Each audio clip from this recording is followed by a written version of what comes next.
Halo teman-teman, perkenalkan kami dari kelompok 7 beranggotakan Jericho William, Ibnu Al-Khalifatul Husna, dan saya sendiri Faisal Septiawan.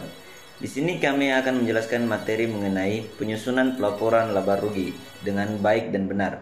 Untuk itu, langsung saja kita masuk ke pokok pembahasan yang akan dijelaskan oleh teman-teman saya. Seperti yang teman-teman lihat di layar masing-masing, ini adalah kertas kerja atau biasa disebut dengan worksheet. Worksheet ini adalah langkah sebelum kita membuat laporan laba rugi. Jadi dalam membuat laporan laba rugi itu kita harus membuat kertas kerja terlebih dahulu. Tidak boleh sampai tidak, karena ini langkah penting.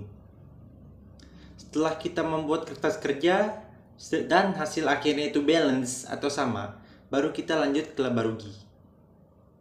Baik, kita lanjut kepada jenis-jenis laporan laba rugi, yang dimana nominal-nominalnya itu diambil dari kertas kerja. Baik, di sini saya akan menjelaskan mengenai laporan laba rugi dengan menggunakan metode single step pada bioskop Queen. Pertama-tama, kita harus menentukan total pendapatan usaha dan juga total beban usaha. Adapun pendapatan yang didapatkan bioskop Queen adalah pendapatan penjualan karcis sebesar 5.800.000 dan pendapatan bunga sebesar 44 juta. Jadi total pendapatan yang didapatkan sebesar 49.800.000. Lanjut masuk pada beban-beban usaha. Yang pertama ialah beban gaji sebesar 7 juta, beban air dan listrik sebesar 3 juta, beban lain-lain sebesar 1.600.000, beban iklan sebesar 1.600.000, beban sewa sebesar 1 juta, beban perlengkapan sebesar 2.500.000, beban bunga sebesar 3.300.000, beban sewa film sebesar 1.600.000, beban asuransi sebesar 900, dan beban penyusutan peralatan sebesar 4 juta. Jadi total beban yang dimiliki sebesar 26.500.000. Lalu total pendapatan yang kita dapatkan tadi dikurang dengan total beban menghasilkan laba sebesar 23.300.000. Sekian dari saya, terima kasih.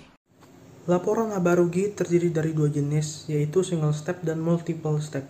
Seperti yang teman-teman lihat di ilustrasi Excel bioskop Queen, dalam bentuk multiple step, pendapatan usaha dan beban usaha dipisah dengan cara terperinci.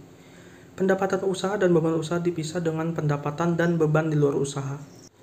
Baik, selanjutnya saya akan menjelaskan laporan laba rugi dengan menggunakan metode multiple step pada bioskop Queen. Langkah pertama adalah kita tentukan pendapatan usaha lalu dikurangi beban usaha. Pendapatan penjualan karcis sebesar 5.800.000 di posisi kredit, jadi total pendapatan usaha adalah sebesar 5.800.000. Lalu dikurangi beban-beban usaha di posisi debit, beban gaji sebesar 7 juta, beban air dan listrik sebesar 3 juta, beban lain-lain sebesar 1,6 juta, beban iklan sebesar 1,6 juta, beban sewa sebesar 1 juta, beban perlengkapan sebesar 2,5 juta, beban sewa film sebesar 1,6 juta, beban asuransi sebesar 900.000, beban penyusutan peralatan sebesar 4 juta, jadi total beban usaha adalah 23.200.000. Maka rugi usahanya adalah sebesar 17.400.000. Langkah selanjutnya adalah mengurangi pendapatan di luar usaha dengan beban di luar usaha. Pendapatan bunga sebesar 44 juta dikurangi beban bunga sebesar 3,3 juta. Hasilnya adalah laba di luar usaha sebesar 40.700.000. Maka laba di luar usaha dikurangi rugi usaha, hasilnya adalah laba sebesar 23.300.000.